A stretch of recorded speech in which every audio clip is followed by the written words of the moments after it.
Top quality और consistent performance के लिए सिर्फ सिल्वर पंप नाम याद रखना।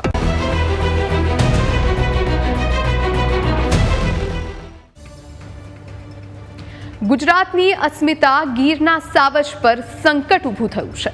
જાફરાબાદ રેન્જમાં 3 સિંહબાળના શંકાસ્પદ રીતે મોત નીપજ્યા। સિંહબાળમાં CDV જેવા ભેદી રોગચાળાની આશંકા। 1.5 મહિનામાં સિંહબાળના મોત, 12 થી 15 સિંહના મોત થયા।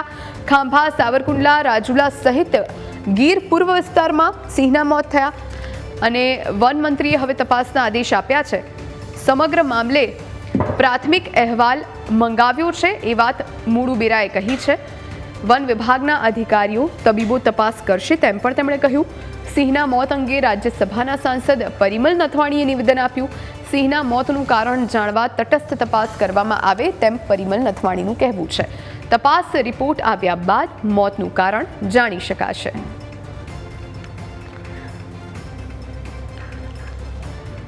સમગ્ર ઘટના સામે આવી છે। 2 સિંહ બાળ બચ્ચાઓના મોત થયા છે। શું કહેશો, કઈ રીતે આખું આ ઘટનાને જોઈ રહ્યા છો?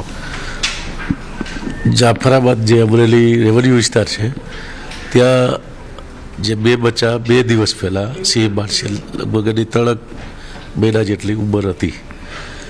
એક વધારે આજે સમાચાર મળ્યા છે કે કુલ 3 સિંહ બાળનું મૃત્યુ થયું છે।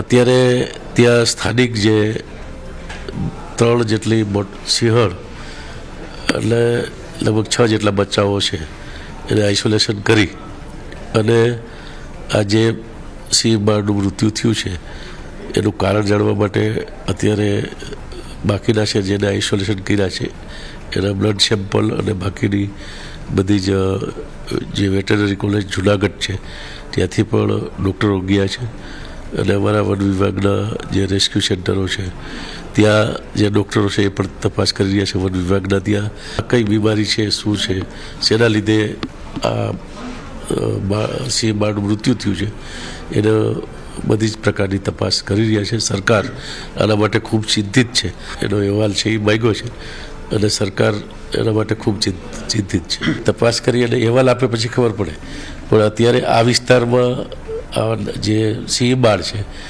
એના મૃત્યુ થયા છે તેમાં મેં પણ એને પૂછ્યું છે કે કોઈ ખાસ પ્રકારનું કંઈ રોગ છે, કંઈ વાયરસ છે કે કંઈ એવી એ વિસ્તારમાં બીમારી છે કે અન્ય વિસ્તારમાં પણ આવું છે, કેમ કે આ વિસ્તાર છે એ રેવન્યુ વિસ્તાર છે ને અત્યારે ઘણા ખરા પશુઓમાં આપણે અત્યારે જોઈ રહ્યા છીએ કે આ સિઝનમાં કંઈ ને કંઈ બીમારીઓ છે એ નાની મોટી આવતી હોય છે। તો કેવા પ્રકારની છે, શું છે, શેના કારણે સિંહ બાળનું મૃત્યુ છે એ બે અધિકારીઓને પાસેથી અહેવાલ છે એ મંગાવ્યો છે। એ આવે પછી જ આપણે ખ્યાલ આવી છે। મુલાકાતો અને સતત એનું ધ્યાન રાખવાનું, દરેક સમયાંતરે એને જે કંઈ સારવાર આપવાની હોય, એની તપાસ કરાવવાની હોય એ કરાવતા રહેતા હોય છે। છતાંય પણ કોઈ પાસેથી એવી અમને માહિતી મળે અને તમે જે કહો છો એ બાબતમાં પણ અમે તપાસ કરાવશું। બરાબર, વાત કરવા માટે તો હતા રાજ્યના વન મંત્રી મનુભાઈ બેરાજીએ સ્પષ્ટપણે કહ્યું હતું કે જે રીતે આ 2 સિંહોના જે શંકાસ્પદ મોત થયા છે તેને લઈને રાજ્ય સરકાર જે છે તે તપાસ કરાવશે। અત્યારે પ્રાથમિક તબક્કે જે રીતે ભેદી મોત થયા હોવાનું કારણ જે સામે આવ્યું છે એટલે કે રોગચાળાના કારણે થયું છે, સમગ્ર મામલે જે છે તે રાજ્ય સરકાર તપાસ કરશે અને અહેવાલ જે છે તે વન વિભાગ પાસે મંગાવવામાં આવશે અને ક્યાંય પણ જો કોઈ અધિકારીની કે બેદરકારી પણ સામે આવશે તો તેની સામે પણ કડક પગલાં લેવામાં આવશે। કેમેરામેન લાલા બરવાડ સાથે મલ્હાર વોરા, ન્યૂઝ કેપિટલ, ગાંધીનગર। સરકાર અને ફોરેસ્ટ ડિપાર્ટમેન્ટ આ બાબતમાં સક્રિય થઈ અને તપાસ કરશે કે કઈ રીતે આ ઘટના બની છે, કે અંદરના લડાઈમાં બચ્ચાના મોત થયા છે કે કોઈ શંકાસ્પદ રીતે કોઈ આ કૃત્ય કર્યું છે એ આપણે જોવું પડે।